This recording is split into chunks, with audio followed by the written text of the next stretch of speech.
CyberManor has been an electronic integration company for the last 10+ years here in the South Bay area of Northern California, and we're honored to be here at Sunset today to really showcase, I think, what some of the best and more affordable technologies are for today's homeowner.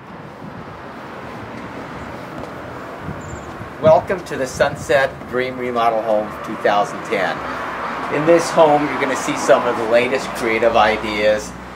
But from our perspective, you're also going to see some of the latest features and technology. My name is Gordon Van Zyden. I'm with an integration company called CyberManor here in Los Gatos, California, and we're one of the proud sponsors of the Sunset Home. So let's take a look inside and enjoy some of the technology we've included. We're here in the living room of the Sunset 2010 Dream Remodel Home, and I'm here with Rick Call, CyberManor's programmer and engineer for a lot of the work that guests and eventual homeowner will be able to utilize here in the home. And I want to take some time during this portion of the video to actually show specifically the different control points in the home so that you can see the universal remote controls that we've deployed, what's on the wall, what people will see on the screen. You have a touch screen, and even how the Apple iPad interfaces with the control the media in the house to allow end users to enjoy it. So with that, Rick, maybe you can give us kind of an overview in the living room of what the end user experience would be. It's probably easiest if we look at the screen. Okay. This is the new interface from Control4, the version 2 interface, which is now all flash-based, so it's a lot nicer looking. And with this, we can use the universal remote and scroll around through the various things, icons and stuff to choose from. So I noticed on the top it says living room, so that these icons are associated with the room that we're in, is that right? That's correct. Yeah, everything, all the icons and the things that the room is able to control are shown there. And if you were in another room and you didn't have access to some of these things, then they wouldn't show up. Like the lighting doesn't show up in the patio, for instance. So let's say we're sitting here, we're watching TV, and we think the lights are on too bright for our TV experience. What will we do? Easy thing to do is just scroll over to the lighting icon, choose it, and there'll be a series of lighting scenes that'll come up, as well as individual lights if you want to tweak them, but we already have a TV scene. So just pressing that scene turns our lights down dimmer, turns the light out over the fireplace, takes away the reflection on the TV screen, and makes it easier to see the TV screen. That's great. So now let's say we've got food, now we're expecting guests here in a few minutes, and we want to put music on throughout the whole house. How would we go about sourcing that and getting that to be audible in the different rooms? In this demo, we're hooked up to a Media Center PC, running Windows 7 and Microsoft's Media Center. So this screen is actually the audio screen from Microsoft's Media Center, which allows us to see the cover art and music, and we can select from here for the music that's going to play in this room or throughout the house. Correct. Yeah, there was also already a playlist running on the Media Center, so it just started from that.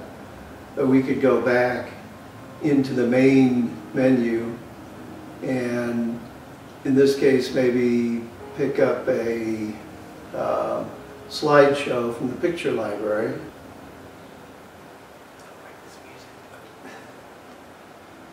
Very cool. And so as the guests come in now, this is playing here. Plus, if you had other displays around the house, you could be piping this into all the other rooms. So in the family room or outside of the patio, if there were displays, they could be showing this too.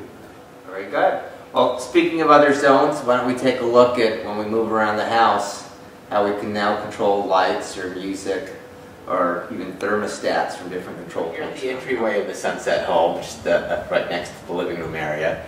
And as we kind of talked about last time, there's different keypads and controls that are appropriate for different places in the home. If you're walking around the house, you don't necessarily want to look for the remote control or look for a touch screen, let's say to control lights or to control music. It's much more convenient just to turn to the wall. Control4 has a series of different wall-based interfaces to do just that thing. So we're here with Rick, and he can kind of walk us through the different push buttons on this particular wall for various levels of control. Yeah, what we did here was we took a 6-button keypad and we programmed it to do some lighting scenes. So that same TV scene that we had in there before, we can step through 4 different scenes in here. And we can also, from the on button, pick different sources and stuff. In this case, we're listening to the media center in this room. And we can turn volume up and down. So we have manual control here without going to a remote or without engaging the big TV display and stuff, especially while it's showing pictures. We can mute it and unmute music and have it playing, so if a doorbell rings or telephone rings, it's easy to mute it, do what you need with it, and then get on. So the beauty of this, as I hear it, is that you've got a level of lighting control that controls several banks of lights just with a single button. So as opposed to trying to remember. Now in the dining room, and as you can see in the dining room now, we have a Control4 7-inch touchscreen. As opposed to the keypad that we were just looking at the entryway.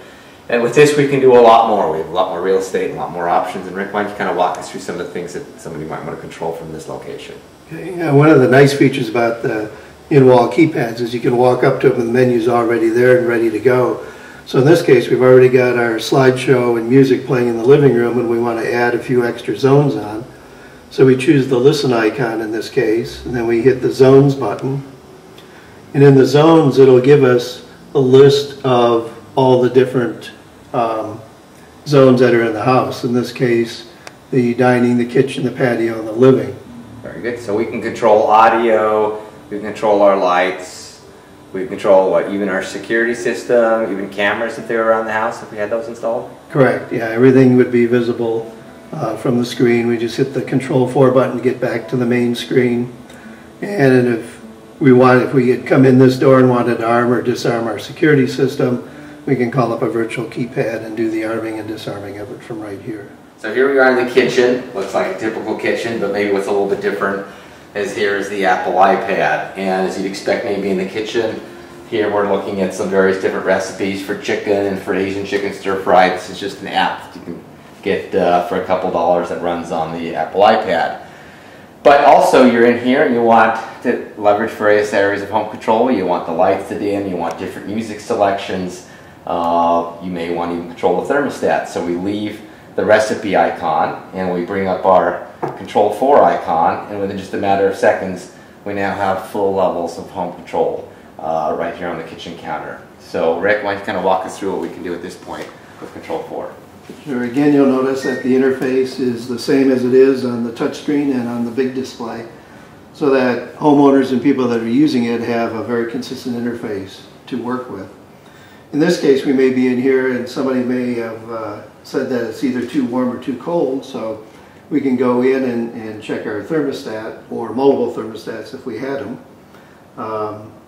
And we can see right now we're on cooling, and we're set at a set point of 75. It's currently 76, so we can lower that set point down and get it a little cooler in here on that. And then we could go back from there and check what our music is doing in the living room and stuff, which we can see the display from here.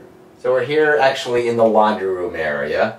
But unique to why we're here is this is actually what we call our structured wiring closet. What that means, this is really where all the connectivity of the content that's on the server is actually now distributed to the speaker system that's around the house, to the TV systems that are around the house. The internet connection that comes into the home is distributed to all the various ports around the home so that computers can connect into it, wireless access points, laptops, and the like.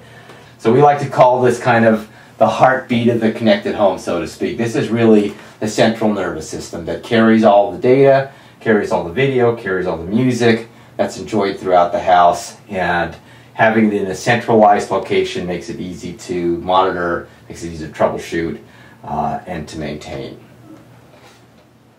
So Rick, I really do want to thank you for your time today, helping show some of the features that you've installed in this home. I think it's going to be a fantastic opportunity to show literally thousands of people here in the Bay Area what they can do in an affordable sense in their home right now. So thanks for your time again. Appreciate it. And if you want to learn more about the Sunset Home or other projects that cyberManor has completed over the years, please do visit our website at www.cybermanor.com. Again, thank you for watching, and we hope to see you at the Sunset House. Bye-bye.